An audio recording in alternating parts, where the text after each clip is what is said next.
Supreme court ने corona महामारी के दौरान देश भर में ऑक्सीजन की किल्लत को देखते हुए नेशनल टास्क फोर्स का गठन किया है। शनिवार को सुप्रीम कोर्ट ने राज्यों में ऑक्सीजन और जरूरी दवाओं के आवंटन के लिए 12 सदस्यीय राष्ट्रीय टास्क फोर्स का गठन कर दिया। यह टास्क फोर्स देश में ऑक्सीजन की जरूरत पर नजर रखेगी और डिस्ट्रीब्यूशन पर सिफारिश भी करेगी।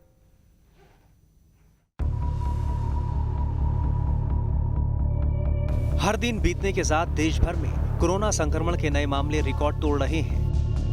ज्यादातर राज्यों को ऑक्सीजन और जरूरी दवाओं की भारी किल्लत का सामना करना पड़ रहा है। ऐसे में सुप्रीम कोर्ट भी लगातार हालात पर नजर बनाए हुए है। शनिवार को सुप्रीम कोर्ट ने कोरोना महामारी के दौरान देश भर में ऑक्सीजन की किल्लत को देखते हुए नेशनल टास्क फोर्स का गठन किया है। इस टास्क फोर्स में कौन कौन शामिल है, ये दिखाने से पहले आपको बताते हैं कि आखिर ये टास्क फोर्स क्या करेगी। ये टास्क फोर्स राज्यों को ऑक्सीजन के आवंटन पर सुझाव देगी, जरूरी दवाओं की सप्लाई का आकलन और सिफारिश करेगी, कोरोना से निपटने के लिए भविष्य की तैयारियों को लेकर सलाह देगी। सुप्रीम कोर्ट ने जिस टास्क फोर्स का गठन किया है उसमें 12 सदस्य होंगे।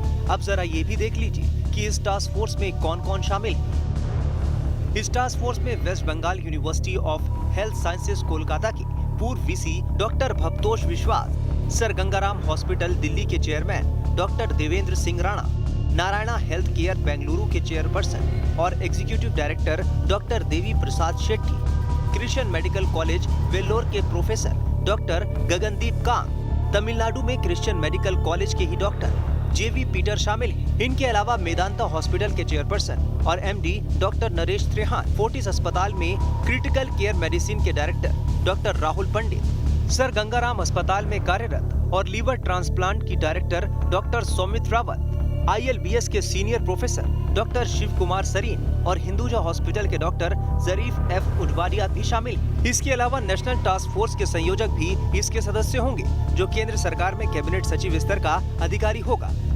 जरूरत पड़ने पर कैबिनेट सचिव सहयोगी की नियुक्ति कर सकते हैं। शनिवार को इस मामले की सुनवाई करते हुए जस्टिस DY चंद्रचूड़ की अध्यक्षता वाली बेंच ने ये फैसला किया है। टास्क फोर्स गठित करने के अलावा सुप्रीम कोर्ट ने दिल्ली में ऑक्सीजन की ऑडिट की भी मंजूरी दे दी है। इस ऑडिट टीम में एम्स निदेशक doctor Randeep Guleria, max health care के डॉक्टर संदीप बुद्धिराजा समेत केंद्र और दिल्ली के एक IAS अधिकारी शामिल होंगे। इससे पहले केंद्र सरकार ने सुप्रीम कोर्ट में कहा था कि भारत एक ऑक्सीजन सरप्लस वाला देश है। भारत की क्षमता 7,000 मीट्रिक टन की है, लेकिन अभी भारत में 10,000 मीट्रिक टन ऑक्सीजन का उत्पादन हो रहा है। Team news nation.